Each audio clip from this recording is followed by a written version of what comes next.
Hello and welcome to another Magic the Gathering unboxing.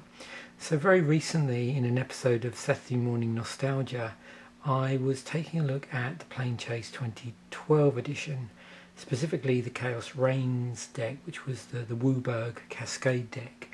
And in the video I pointed out that I actually had the other three decks unopened. For whatever reason, when I opened up the Chaos Reigns deck, probably about 5 years ago, I didn't do the other three. It was possibly another project got in the way or something, and I never really got round to it. So what I thought I'd do is crack these open now over the next few days. So these should all be done within the next 3 or 4 days, certainly before the next Saturday Morning Nostalgia comes out, just so they make sense chronologically. So the one I'm going to do now in this video is Night of the Ninja. So this particular one was the ninjutsu themed Planechase deck. So all of these decks, all four of the Planechase products had a 60 card deck in them.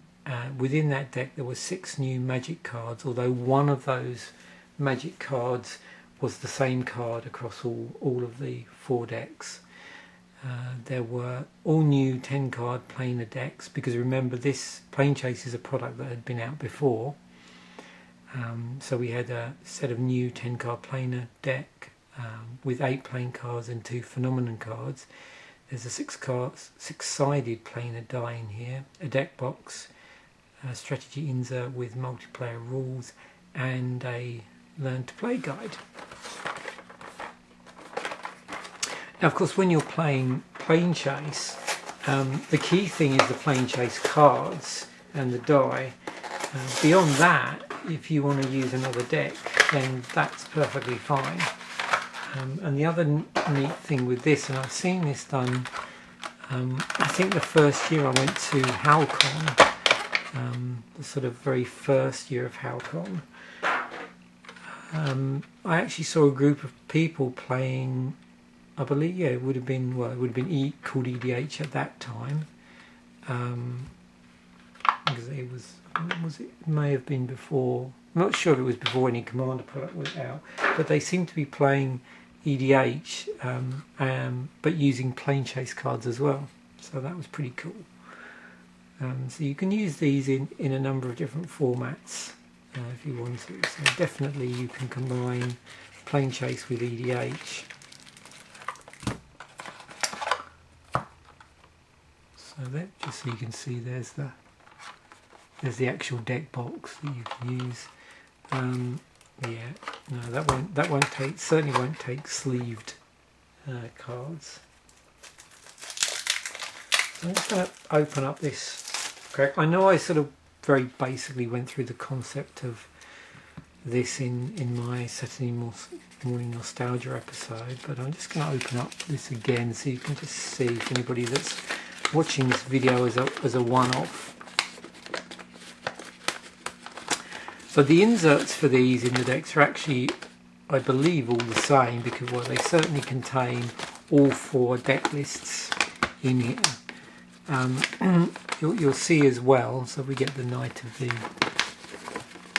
Ninja deck. So if I can get the deck list fairly square on. Yep, that looks good. On here we have some cards that are marked up as being new cards for the release. So let me see if I can find them. Yeah, Bayful Strix was one. Sakashima's Student was another. And then we had Vela the Nightclad, Silent Blade Oni, Sai of the Shinobi was another one. And so then I think, I'm just trying to find there was a card in here that was spread out. Oh, there we go, Fractured Power Stone. I believe that was a card that turned up in all the decks. So you've got the basic how the deck plays there, and then on this side there's the part that's relevant to using the planar deck. So you'll see on a planar deck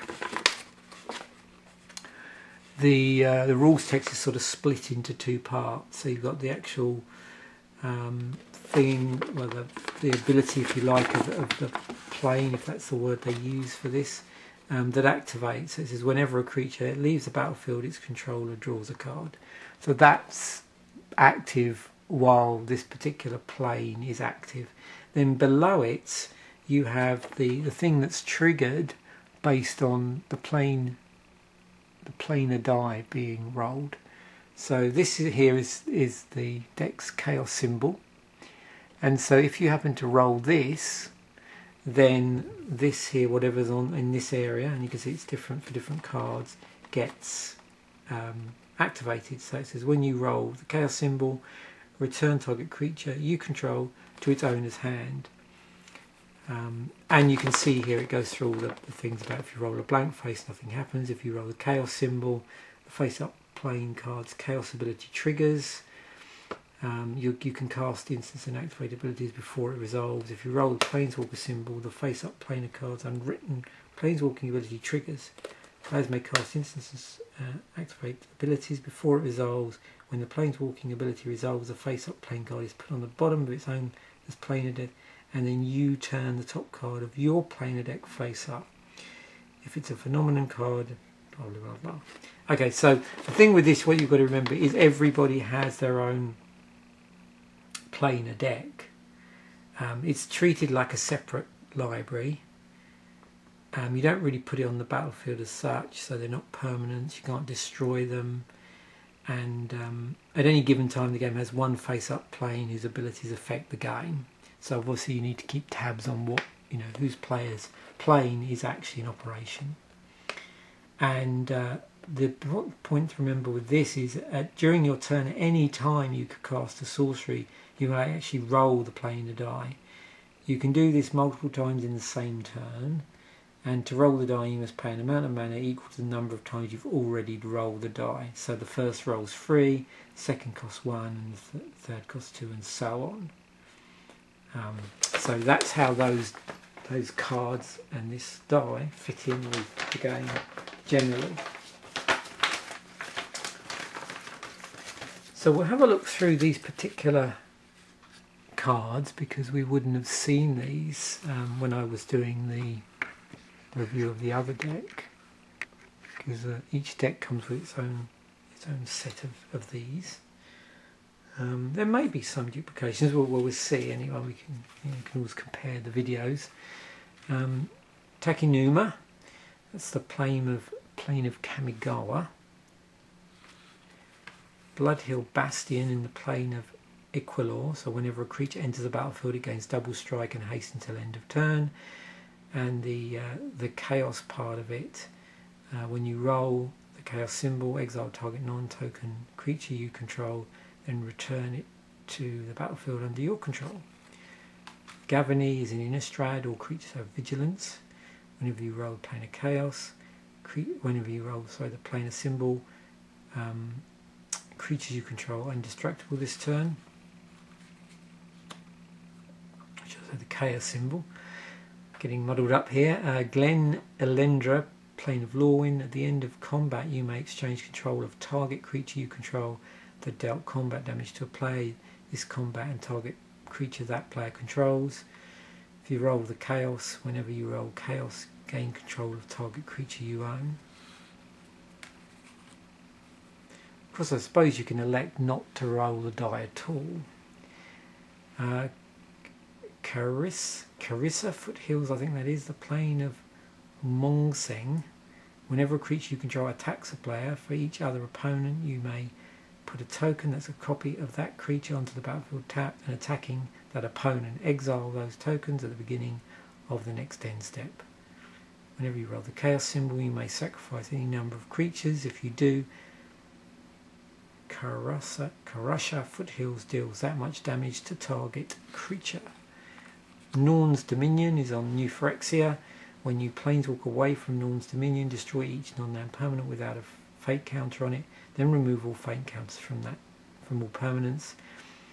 And if you roll the chaos symbol at any time when this is in effect, then whenever you roll chaos you may put a fate counter on target permanent. Quicksilver Sea is in the plane of Mirrodin. When you planeswalk to Quicksilver Sea or at the beginning of your upkeep, scry 4. Whenever you roll the Chaos symbol, reveal the top card of your library. You may play it without paying its mana cost. Zephyr's Maze is on the plane of Kyneth, I think that is. Creatures with flying get +2/+0. Creatures without flying get -2/-0. When you roll the Chaos symbol, target creature gains flying. And then at the back here we've got 2 phenomenon cards. So obviously one important thing is to shuffle your planar deck before you use it. Interplanar Tunnel, so it's a phenomenon. When you encounter Interplanar Tunnel, reveal cards from the top of your planar deck until you reveal 5 plane cards. Put a plane card from among them on top of your planar deck, then put the rest of the revealed cards on the bottom in a random order. And Morphic Tide, another phenomenon card. When you encounter Morphic Tide, each player shuffles all permanents he or she owns into his or her library, then reveals that many cards from the top of his or her library. Each player puts all artifact, creature, land and planeswalker cards revealed this way onto the battlefield, then does the same for enchantment cards, then puts all cards revealed this way that weren't put onto the battlefield on the bottom of his or her library in any order. Then planeswalk away from this phenomenon. So yeah, the other thing I think I mentioned, but if I didn't and you didn't see the other video, this is a multiplayer format. You can play it one-on-one, but it was really designed for multiplayer, and I believe it's sort of recommended for 3 to 5 players. I'm trying to even remember what the recommendation is in here. Oh, sorry, 3 to 6 players. That's it. Yeah, 3 to 6 players.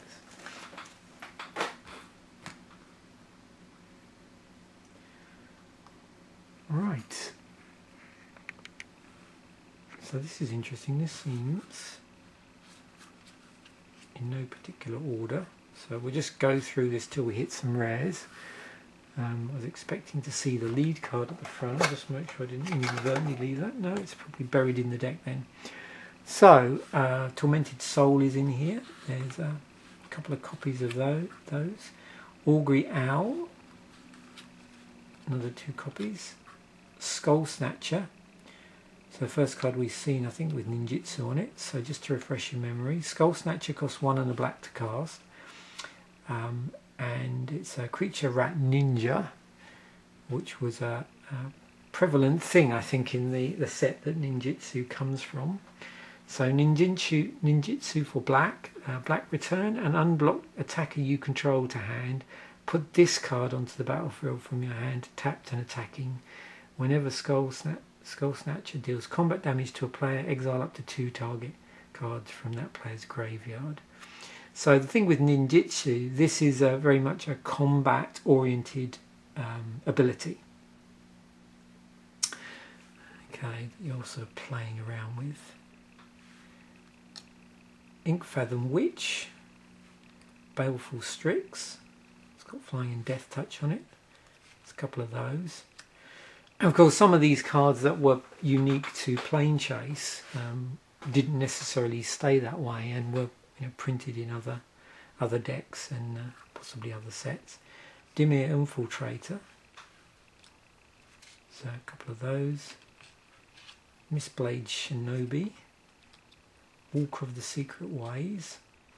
Wall of Frost. Cadaver Imp. Liliana's Spectre. Ninja of the Deep Hours, another card with ninjutsu on it. This one's 1 in the blue.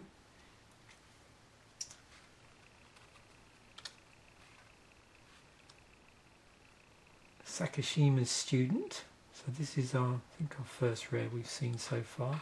So 2 and 2 blue for 0/0 creature human ninja. Ninjutsu of 1 and a blue. So that's the same. All that happens is the casting cost is different, but essentially, the ninjutsu ability is the same. But what's different is, as you can probably imagine, the ninjutsu ability works has this interaction because it's entering the battlefield, and you have this enter the battlefield effect on the card as well. So you may have Sakashima's student enter the battlefield as a copy of any creature on the battlefield, except it's still a ninja in addition to its other creature types. Glen Elendra Siege, 1 and then 3 blue-black hybrid mana. It's got flying. Other blue creatures you control get +1/+1. Other black creatures you control get +1/+1. And it's a 2/3. Throat Slitter. Higure the Still Wand, so there's another rare here. 3 and 2 blue for 3/4 legendary creature, human ninja. Ninjutsu on this is 2 and 2 blue. Whenever Higure the Still Wind deals combat damage to a player, you may search your library for a ninja card, reveal it, and put it into your hand. If you do, shuffle your library. 2 generic mana, target ninja creature is unblockable this turn. Okobi Gang Shinobi is in here. Dark Hatchling, 4 and 2 black, flying. When Dark Hatchling enters the battlefield, destroy target non-black creature. It can't be regenerated, and that's a 3/3. Oh, but yeah, this was one of the cards that actually had new artwork on it. I think there were three cards that actually had new artwork spread across the decks. Inkai Servant of Oni, 4 and 2 black, legendary creature rat ninja. It's a 5/4 with ninjutsu of 3 and 2 black. Whenever Inkai's Servant of Oni deals combat damage to a player, you may put target creature card from that player's graveyard onto the battlefield under your control. 1 and a black regenerate Inkais. So here's our lead card, if you like. Vela the Nightclad, 4 blue-black, 4/4. Legendary creature, human wizard with Intimidate. Other creatures you control have Intimidate. Whenever the Nightclad or another creature you control leaves the battlefield, each opponent loses 1 life. One thing you will notice with these particular Planechase decks is all of the lead cards were legendaries. And obviously one thing that would certainly enters my mind is that at some point, once you finish playing these within a Planechase environment, then obviously these are fair game for basically building EDH decks, or basically getting a very simple shell for an EDH deck that you could then expand out based on the same key ability from the particular deck, in this case ninjutsu.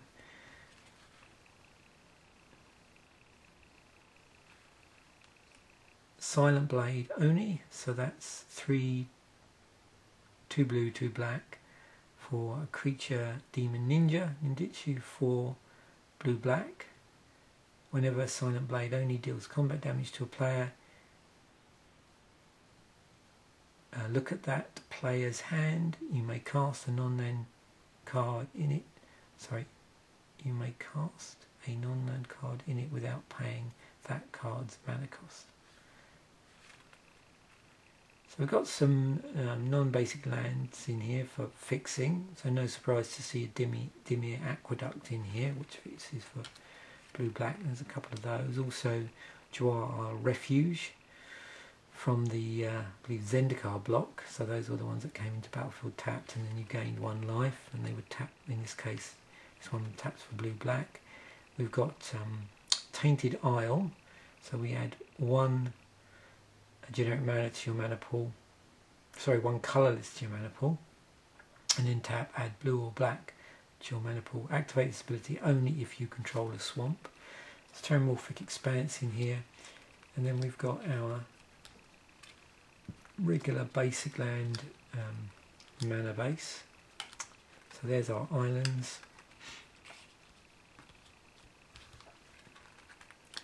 and there's our swamps. I'm assuming the artwork is pulled from the set that was relevant to the plane that we're dealing with, or the theme of the deck.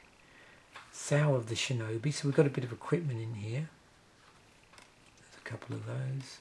Fractured Power Stone, this was the one that I think was in all the decks because it references the Planar die. So 2 generic mana gets you an artifact where tap, add 1 colourless to your mana pool, tap, roll the Planar die, activate this ability only any time you could cast a sorcery. Quite a spike is in here. 3 generic mana, equipped creature has death touch. Whenever a equipped creature deals combat damage to a player, that player loses half his or her life, rounded up, and you equip that for 3. Whisper Silk Cloak is in here as well, so that's 3 generic mana. Equipped creature is unblockable and has Shroud, equipped for 2. Assassinate's in the deck, and there's a couple of those. There's a Cancel in here, a Concentrate, and a Farsight Mask as well. Okay, so there we have the deck, and just to bring the one to the top, so I mentioned before each one of these had like a lead card. They're all legendary creatures, and this particular one, the blue-black one, was Vela the Nightclad. You'll also notice that that doesn't mean to say that the lead card was necessarily on colour. I believe that was the case for most of them, but the Chaos Reigns deck, it certainly wasn't. That was a Wooburg deck, but the lead card in that, the legendary creature, wasn't a 5-colour creature. Okay, thanks for watching. Bye for now.